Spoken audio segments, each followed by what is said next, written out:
Bonsoir à toutes et à tous. On commence par deux questions préliminaires. L'une m'a été posée par quelqu'un concernant les dieux grecs.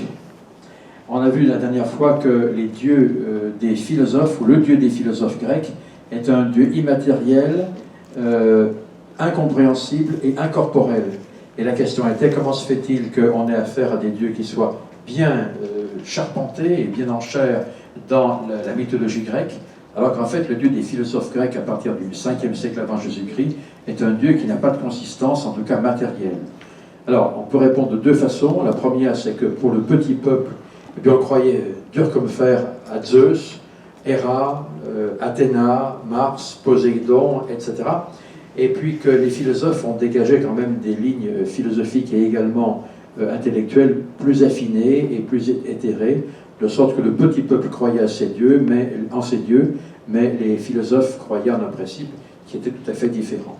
Il faut aussi dire qu'on ne parle pas de religion grecque, je ne sais pas si vous l'avez remarqué, mais de mythologie grecque. C'est intéressant parce que les philosophes pensaient que les dieux étaient en fait des allégories ou des métaphores, des symboles, si vous préférez, des images, pour représenter ce qu'il fallait faire et surtout ce qu'il ne fallait pas faire. Donc ils conservaient dans leur esprit l'image d'un Dieu qui n'existait pas, mais dont l'image et la consistance intellectuelle nous renvoyaient à nous-mêmes, à savoir comment peut-on prendre exemple sur ces mythes pour transformer notre vie. Les philosophes grecs ne croyaient pas aux dieux classiques, aux dieux de l'Iliade.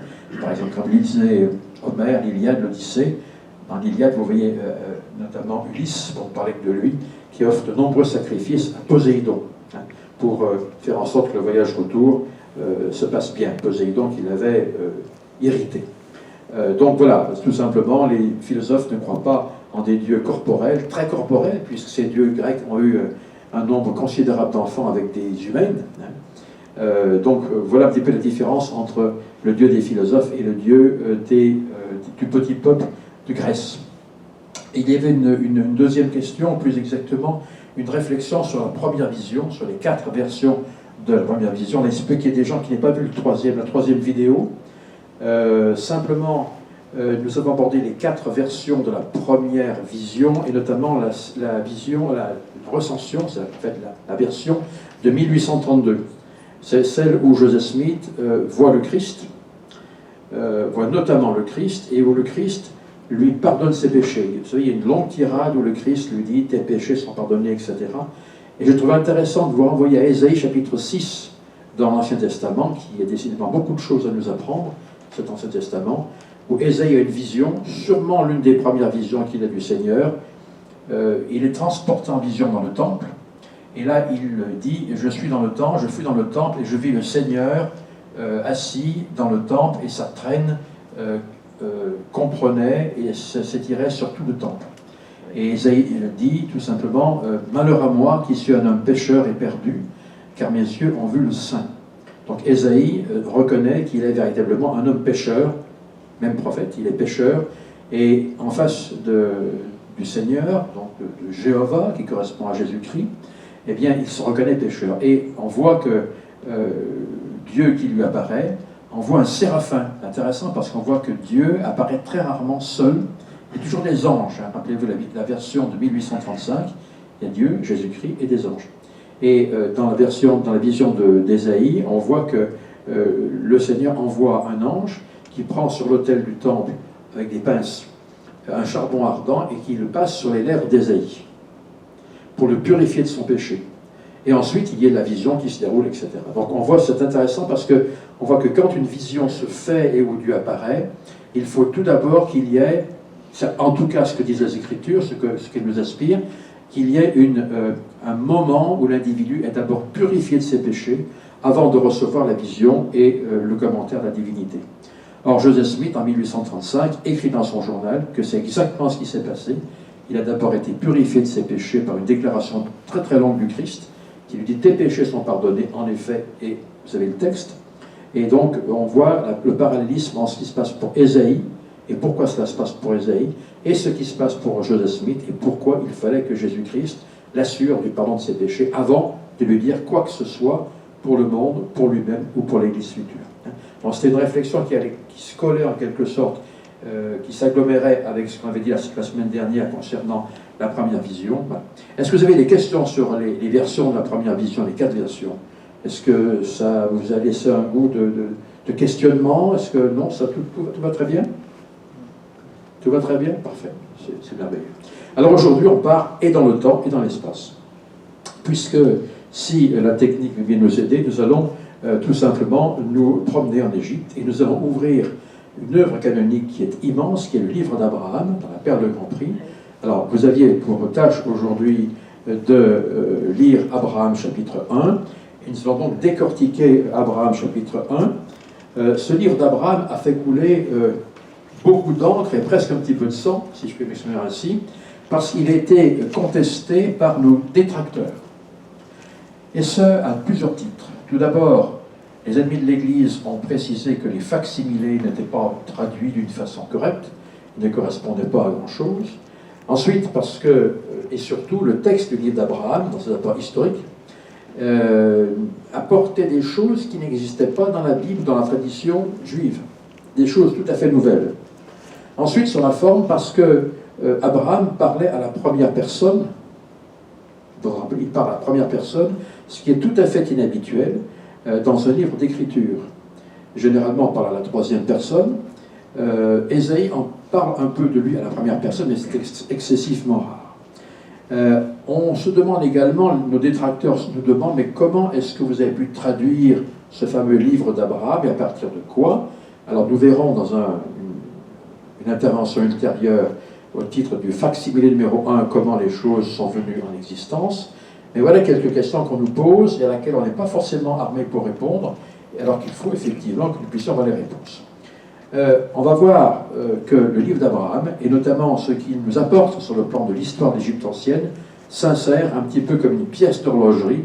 C'est un terme que j'aime beaucoup parce que je l'utilise beaucoup, il correspond à ce que nous découvrons dans l'Ancien Testament notamment, la Perle de Grand Prix aujourd'hui, par rapport à toutes les écritures que nous possédons, anciennes et modernes.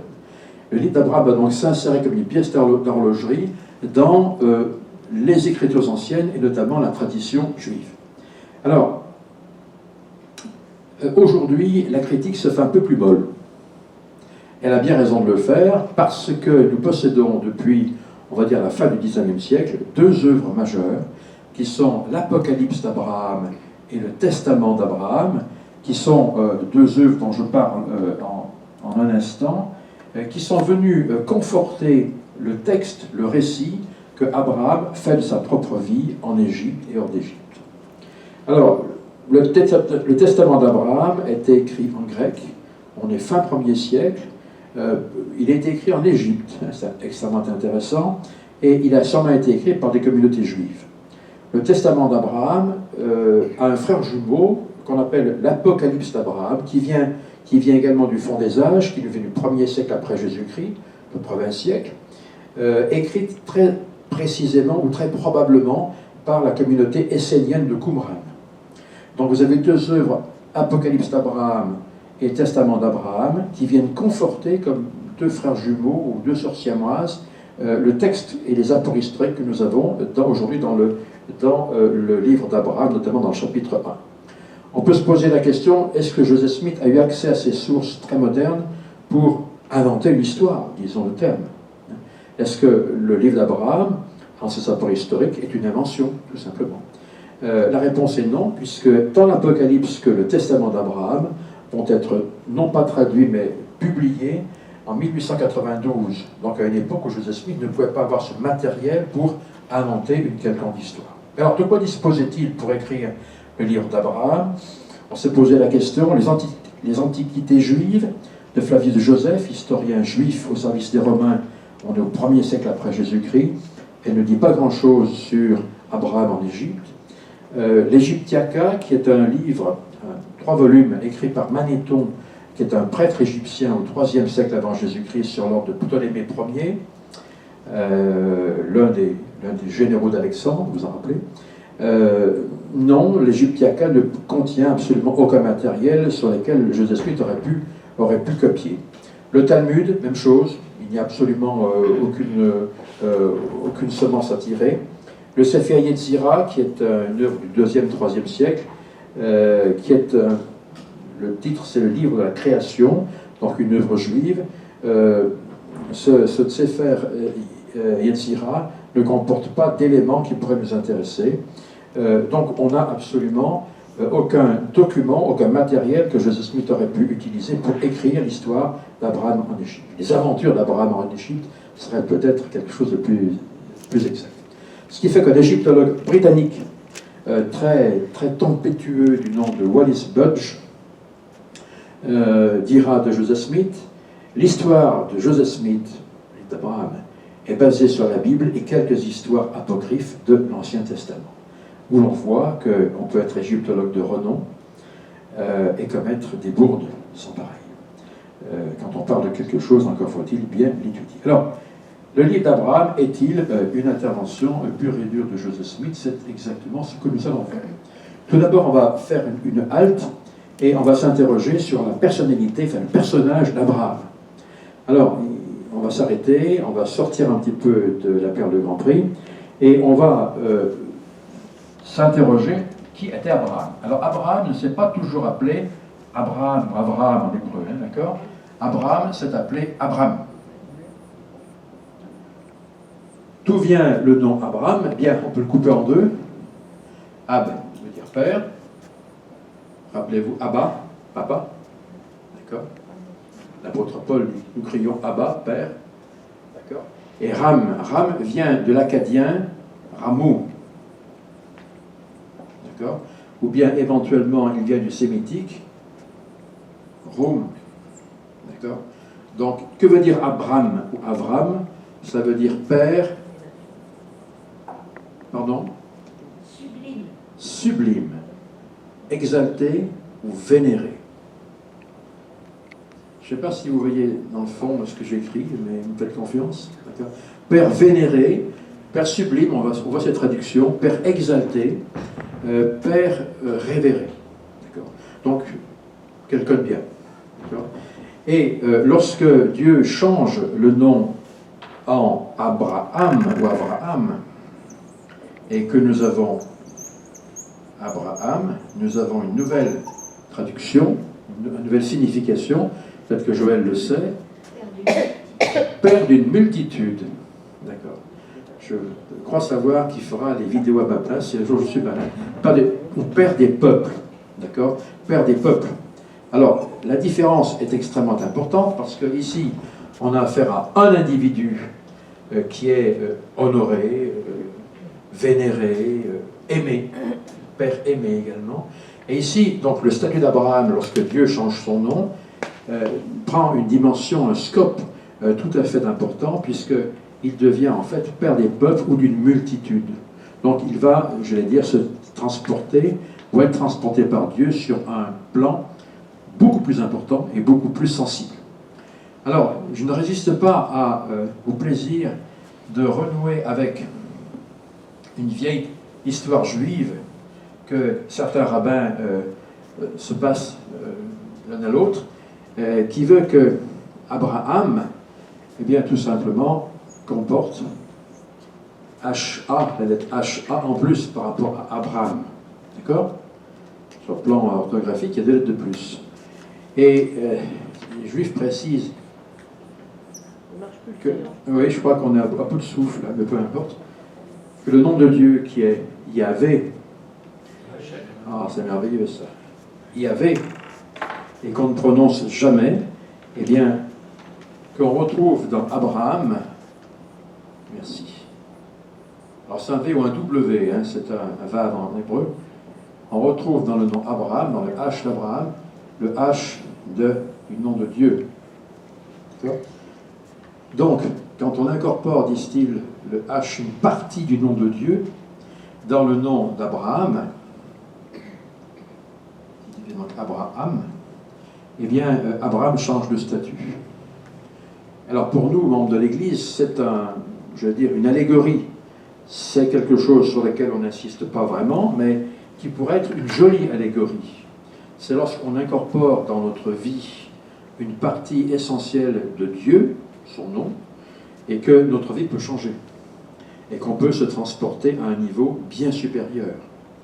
C'est lorsque l'on incorpore dans notre vie le souvenir de Jésus-Christ, notamment à la table de la Sainte Seine, et qu'on se rappelle son expiation. Oui, on revient toujours à l'expiation, quoi qu'on fasse, on revient toujours au point de départ, l'expiation de Jésus-Christ. C'est quand on introduit la personne du Christ dans notre vie que notre vie change et qu'elle prend un aspect totalement, parfois, inespéré. Donc c'est important. L'allégorie est tout à fait mignonne, d'accord, au premier abord, mais elle est pleine de sens. On incorpore dans notre vie le nom de Dieu. Alors, cet Abraham, il a une histoire. Qu'il faut passer un petit peu en revue, et on va tout simplement la passer en revue en lisant certains versets, du livre d'Abraham. Je vous invite à lire, à prendre dans le livre d'Abraham le verset 2, et on va découvrir plusieurs choses concernant ce personnage dont nous descendons, pas forcément pour la plupart, mais dont il a été dit qu'en lui et en sa postérité, toutes les nations de la terre seraient bénies. Ce qui veut dire que sans lui et sans aide de sa postérité, les nations de la terre ne peuvent pas être bénies. Donc on doit appartenir à la grande famille d'Abraham d'une façon ou d'une autre pour récolter le fruit des alliances que Dieu a faites avec Abraham. Pas n'importe. Alors, quelqu'un peut-il éventuellement nous lire le verset 2? Je vais passer le micro à un volontaire. André, peut-être? Bien fort.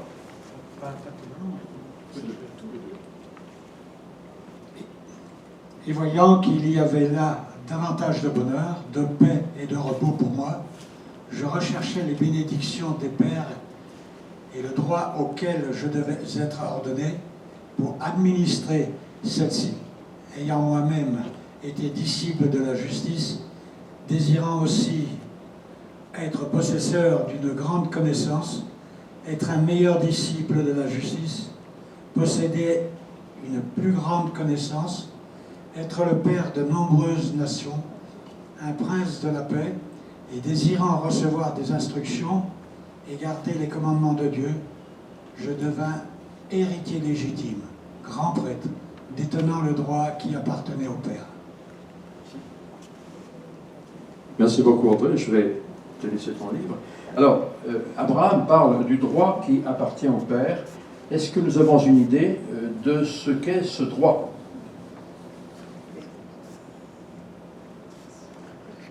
Oui? La prêtrise. On pense que c'est la prêtrise. C'est pas uniquement la prêtrise. De Melchizedek. C'est pas uniquement ça. Oui? La prêtrise et les clés de la prêtrise. Alors, on chauffe les clés de la prêtrise. Mais Abraham avait quelque chose de plus. Qui était Abraham? C'était quoi Abraham? C'était un chef, oui. C'est un patriarche. D'accord? D'Adam à Joseph, fils de Jacob, l'Église, le royaume de Dieu, le clan divin, appelez ça comme vous voulez, est régi par des patriarches. Et ça va s'arrêter à Joseph, qui est rendu en Égypte. Donc, patriarche. Le droit auquel Abraham aspire, c'est pas uniquement avoir la prêtrise de Melchizedek, mais c'est quelque chose encore plus important, c'est le droit d'aînesse.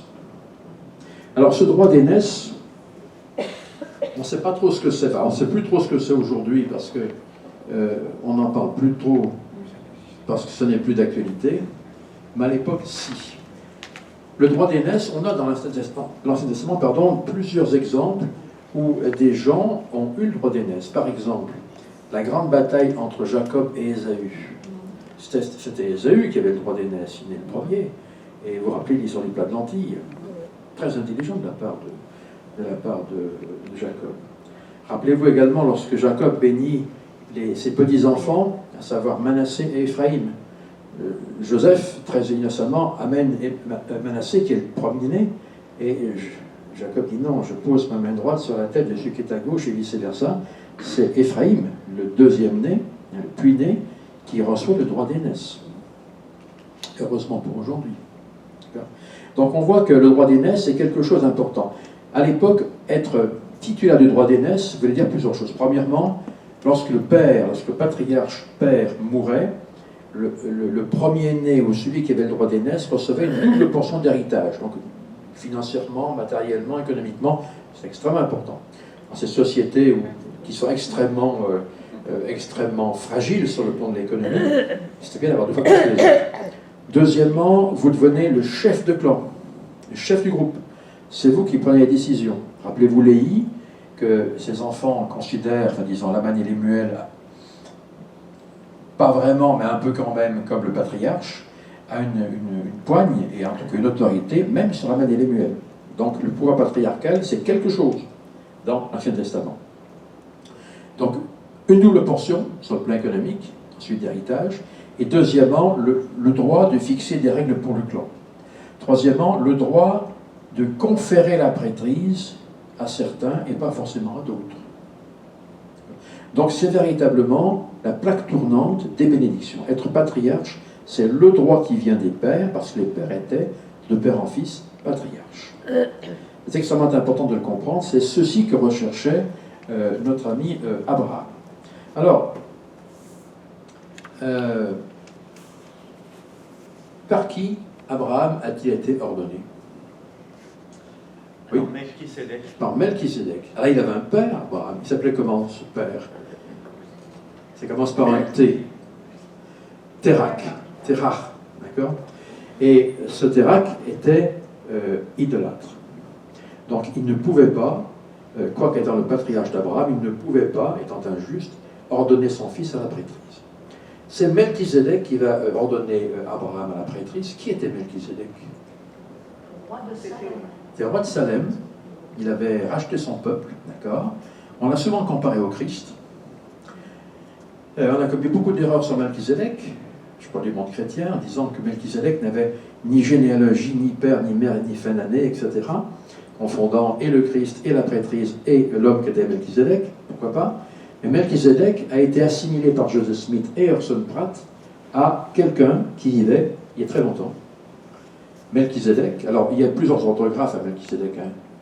Melchisédek, on l'écrit un petit peu comme on le désire, c'est pas important, était, nous dit Joseph Smith, dernière chance, était Sem. Qui était Sem? Le fils aîné de Noé. Le fils aîné? Oula. Le dernier fils de Noé. Oui, oui. C'est le premier fils. Sem, Cham, Japhet. Japhet qui est notamment le progéniteur en quelque sorte de tous les peuples grecs. Sem était le fils aîné, c'est vrai, de Noé. Et quand on voit sur une carte, j'ai une vieille version d'Arby que je vénère parce qu'elle dit beaucoup de choses sur le plan des notes qui sont portées. Lorsque vous faites ce qu'on appelle un timeline en anglais, vous voyez que la vie de Noé s'achève ici. Alors vous verrez notamment je le dis à titre de mémoire, je ne vais pas venir des années près, la vie de Melchisédek la dépasse, je crois, de quelques 100 ans. Melchisédek est mort ici, là il y a 100 ans à peu près. Certains disent 140, enfin peu importe. Et la vie d'Abraham commence ici. C'est-à-dire que les légendes juives nous disent qu'Abraham a pu connaître Noé pendant sa jeunesse et qu'il a reçu de Noé des leçons de l'Évangile. La personne qui a enseigné Abraham, était, nous disent les légendes, Noé. On est compte, si cela est vérifié, d'avoir un enseignant pareil, n'est-ce pas? D'avoir le père d'humanité, le second père d'humanité comme enseignant. Et Abraham, donc, naît ici, il connaît Noé, et pendant toute la vie d'Abraham, ou une partie importante de sa vie, il va connaître par intermittence celui qui était le successeur de Noé et qui était Sem, qui mourra avant lui, bien évidemment. Donc, il y a sur le plan de la logique chronologique d'extrêmement grande chance, je parle sur un plan de stricte correspondance chronologique, pour que le patriarche à l'époque d'Abraham n'était pas son père, Terach, mais était le dernier patriarche en vie, à savoir Sem. Et que ce soit ce Sem qui ait ordonné Abraham à la prêtrise. Lorsque Joseph Smith nous dit que Sem était Melchisédek, vous voyez que quand on voit, ne serait-ce que brièvement sur une carte les choses, eh bien, la logique milite pour une telle déclaration. Alors, Joseph Smith l'a dit, Orson Pratt l'a repris. Ceux qui lisent l'anglais peuvent se reporter à Lectures on Faith, discours sur la foi. On trouve ça chez Amazon, il n'y a pas de difficulté, ça coûte quelques euros. Et c'est la lecture 70. Au terme d'une phrase très courte, on dit que Sem était Melchisédek. Donc, ce que nous dit Joseph Smith et par l'abbé Pratt colle parfaitement à la réalité, puisqu'on a une correspondance dans le temps qui semble extrêmement intéressante. Alors, vous avez également un livre que vous pouvez consulter et qui est un très bon ouvrage écrit par quelqu'un qui est juif et qui s'appelle, j'ai des problèmes techniques avec mes feutres, et qui s'appelle Louis Ginsberg. Louis Ginsberg, qui un Z, hein, qui a écrit aux éditions du Cerf, qui écrit Légendes juives, et ces légendes juives notamment reprennent ce point en question. Donc, des questions sur Abraham, on a véritablement été très rapidement sur Abraham, sur l'origine de sa prêtrise, qui l'avait ordonné, que veut dire son nom. C'est pas n'importe qui Abraham, puisque nous tirons aujourd'hui nos bénédictions actuelles au début du XXIe siècle de ce personnage. Pourquoi? Parce que ce dernier a fait des alliances avec Dieu qui étaient importantes, dont nous héritons aujourd'hui. Abraham a une vie particulièrement chargée. Hein. Il quitte, on le voit dans un instant, sa patrie, à Ur en Chaldée. Il a failli être sacrifié, disent les légendes juives, par Nemrod, ce premier cosmocrate en quelque sorte. Il a failli être brûlé dans un puits.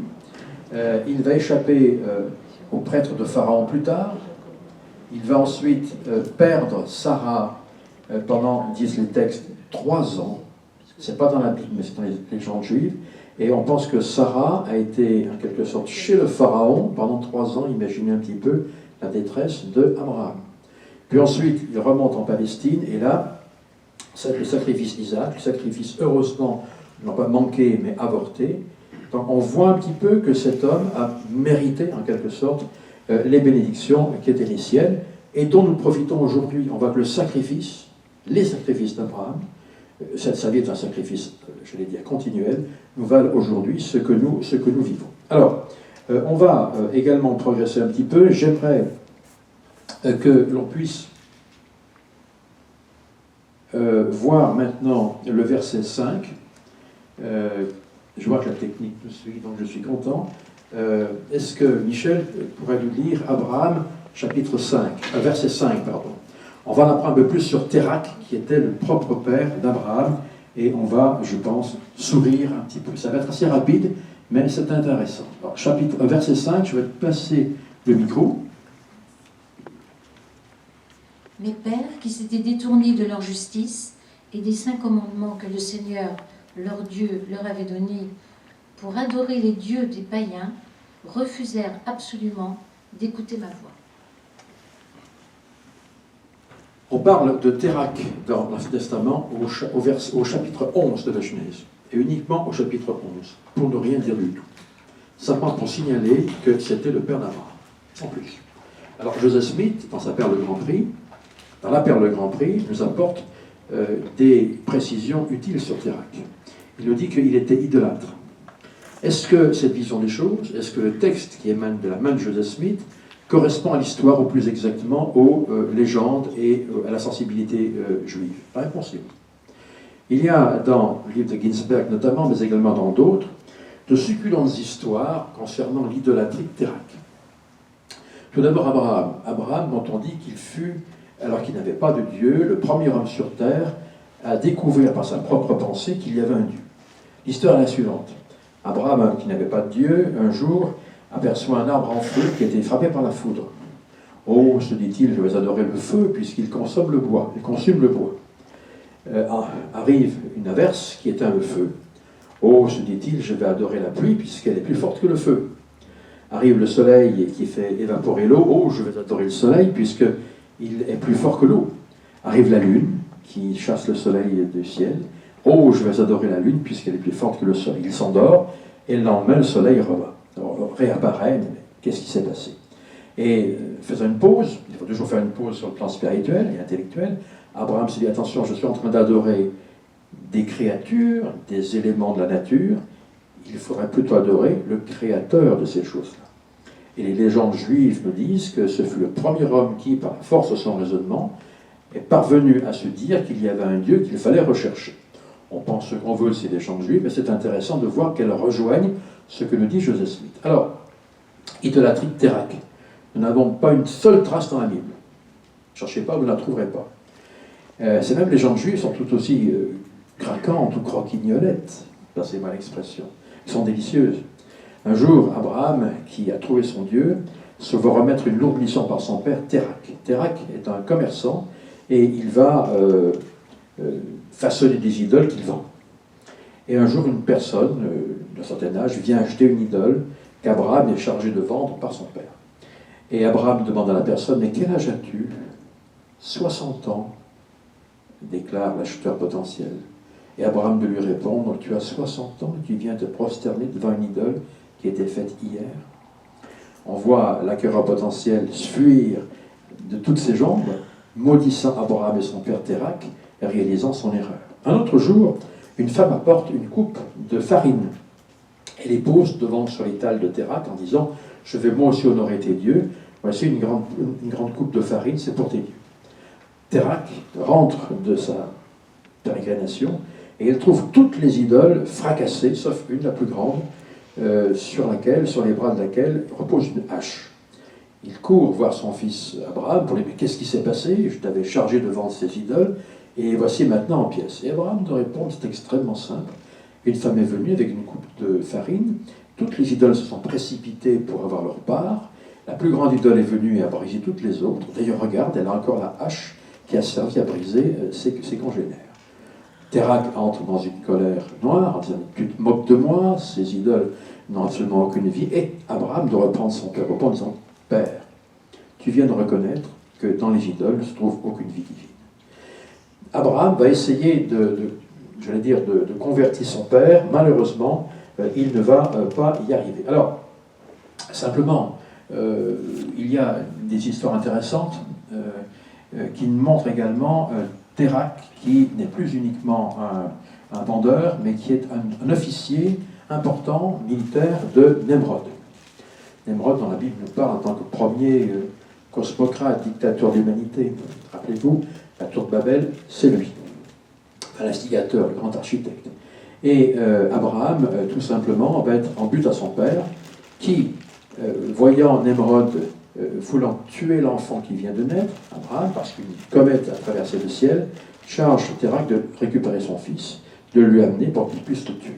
Et dès le début de la vie d'Abraham, les légendes juives nous disent que quelqu'un a voulu le tuer, il faut disparaître. Et ce premier quelqu'un, ce fut non seulement Nemrod, ce grand cosmocrate, dictateur, appelez ça comme vous le désirez, mais également aidé par son propre père, Térak. Donc quand on nous dit dans la Perle de Grand Prix que les ascendants directs d'Abraham ont voulu le tuer, cela correspondait à des légendes, à des textes, à des traditions juives qui n'existaient pas, ou plus exactement, dont Joseph Smith était à milieu de se douter de l'existence, mais qui correspondaient effectivement à une réalité littéraire. Alors, nous allons passer un tout petit peu, et nous allons lire le verset 6, je vais le faire si vous voulez bien. Le verset 6 nous dit ceci, car leur cœur était, on parle des idolâtres, était décidé à faire le mal et entièrement tourné vers le dieu d'Elkéna, le dieu de Libna, le dieu de Makmakra, le dieu de Korash et le dieu de Pharaon, roi d'Égypte. Alors, on verra, quand on analysera les éléments du fac-simile numéro 1, à quoi correspondent ces noms. Donc, laissez ça au chaud et en réserve, ce n'est pas